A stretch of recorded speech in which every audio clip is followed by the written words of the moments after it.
নারায়ণগঞ্জ ৪ আসনের ফতুল্লায় অস্ত্রধারী সন্ত্রাসী ভরে গেছে। ভোটের আগে প্রার্থীদের এমন অভিযোগের মধ্যেই বিএনপি জোটের প্রার্থী মনির হোসেন কাশেমের পাশে দেখা গেছে একজন দুর্ধর্ষ অস্ত্রধারীকে। পুলিশের তালিকায় তিনি একজন অপরাধী, এলাকাবাসীর কাছে মাদক সম্রাট ও অস্ত্রবাজ। রাসেল নামের সেই সন্ত্রাসী নারায়ণগঞ্জ শহরের একটি মারামারির ঘটনায় প্রকাশ্যে পিস্তল হাতে গুলি করেছিলেন।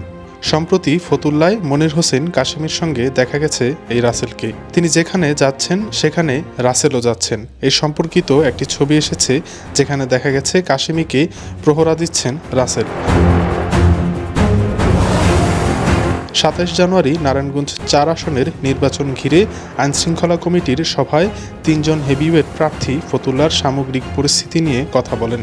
তখন তারা সেখানে সন্ত্রাসীদের আনাগোনার ব্যাপারে কথা বলেছেন, জানিয়েছেন নির্বাচনের পরিবেশ নিয়ে।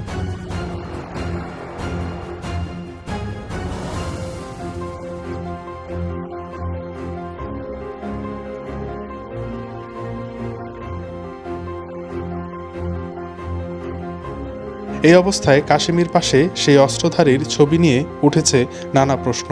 অনেকেই বলছেন কাশেমি শুরু থেকেই বৈষম্য বিরোধী ছাত্র আন্দোলনে গুলি করা আওয়ামী লীগ সমর্থক শামীম ওসমানের অনুসারীদের নিয়ে ঘোরাফেরা করেছেন। তার মঞ্চে সন্ত্রাসীদের দেখা গেছে।